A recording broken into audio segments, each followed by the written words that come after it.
Quoi? Le silence complet. Silence dans la presse, dont une partie, je le sais, directement ou indirectement, a été payée pour se taire. Silence dans nos grands journaux, mais surtout silence du gouvernement de la France. Quoi? Devant tout ce sang versé, devant ces abominations et ces sauvageries, devant cette violation de la parole de la France et du droit humain, pas un cri n'est sorti de vos bouches, pas une parole n'est sortie de vos consciences, et vous avez assisté, muets et par conséquent complices, à l'extermination complète. Ces mots, ce sont ceux de Jean Jaurès.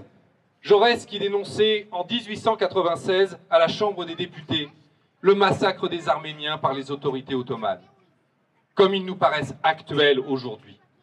Après le XXe siècle, le siècle des guerres mondiales, des massacres de masse, des génocides, après le génocide arménien, la Shoah, le génocide des Tutsis au Rwanda, nous aurions voulu croire que l'humanité avait tiré les leçons de l'histoire.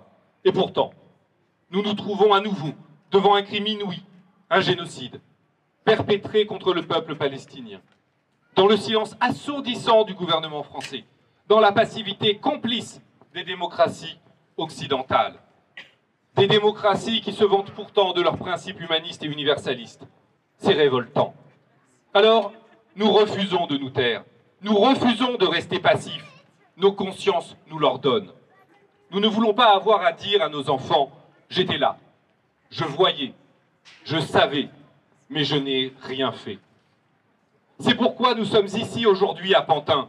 C'est pourquoi nous nous sommes levés il y a bientôt 2 ans pour dire non, non au génocide. Solidarité avec le peuple palestinien, paix entre les peuples. Les crimes de guerre atroces perpétrés par le Hamas lors de ses attaques ignobles contre Israël ont servi de prétexte au pouvoir d'extrême droite de Benyamin Netanyahou pour ouvrir un cycle de violence qui s'aggrave et s'amplifie jour après jour.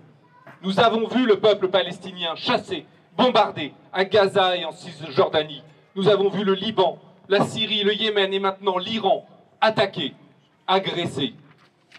Nous avons vu le droit international bafoué, piétiné. Le risque de génocide évoqué par la Cour internationale de justice est devenu une réalité. La guerre est devenue régionale et elle pourrait aujourd'hui devenir mondiale. Et qu'a fait le président Macron? Qu'ont fait les gouvernants et les dominants? Qu'a fait la classe médiatico-politique de ce pays? Strictement rien. Ils ont laissé faire. Pire, ils ont cautionné le massacre. Ils clamaient leur soutien inconditionnel au gouvernement israélien quand celui-ci commençait à bombarder Gaza. Ils justifiaient le meurtre systématique d'hommes, de femmes, d'enfants innocents, en affirmant que tout de même, ce ne sont que des dommages collatéraux. On ne peut pas comparer avec les morts israéliens.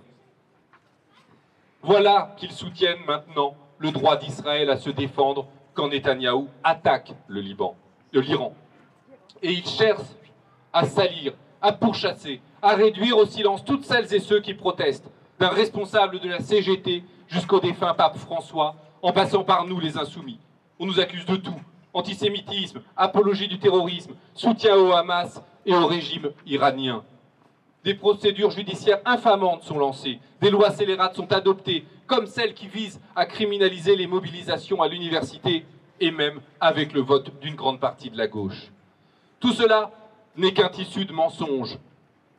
Qui en dit finalement beaucoup plus sur ceux qui les profèrent?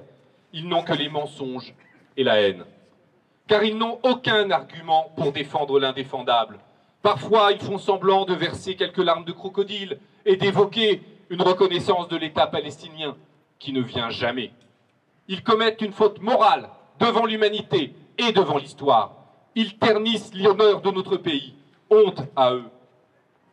Quand les gouvernants se couvrent de honte, c'est le peuple qui sauve l'honneur de notre pays et de l'humanité.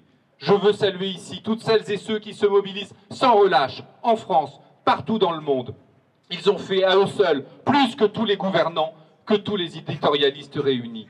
Rima Hassan et l'équipage de la flottille de la liberté, les milliers de marcheurs de la marche pour Gaza, les dockers qui refusent de charger les armes à destination d'Israël, les centaines de milliers de manifestants en France, les millions dans le monde, les militants des collectifs anticolonialistes, pacifistes, humanistes, qui endurent la stigmatisation, l'intimidation, les poursuites. Gloire à eux. Gloire surtout à ceux qui ont tenu tête et parlé les premiers pour dénoncer l'innommable, quand tous les autres demeuraient silencieux et lâches. À travers ce rassemblement, ce soir à Pantin, nous apportons notre contribution à ce combat. Merci à toutes et tous d'être présents. Nous devons poursuivre la mobilisation pour faire éviter le pire, pour faire reculer la barbarie qui s'avance, pour faire triompher la justice et la paix. Pour la fin des ventes d'armes à Israël, des sanctions économiques contre le gouvernement de Netanyahou, la suspension de l'accord d'association UE-Israël, pour la fin des bombardements, le cessez-le-feu immédiat et la fin du génocide à Gaza. Pour la fin des agressions de Netanyahou contre le Liban, contre la Syrie, contre le Yémen, contre l'Iran. Pour la libération des otages israéliens du Hamas et des prisonniers politiques palestiniens. Pour la fin de l'apartheid et de la colonisation illégale. Pour la reconnaissance immédiate et inconditionnelle de l'État de Palestine. Pour le respect du droit international. Pour une paix juste et durable. Martin Luther King disait « Une injustice commise quelque part est une menace pour la justice dans le monde entier. Celui qui accepte le mal sans lutter contre lui coopère avec lui. » Nous ne nous résignerons jamais à l'injustice, nous n'accepterons jamais le mal. Solidarité avec le peuple palestinien, paix entre les peuples. Merci.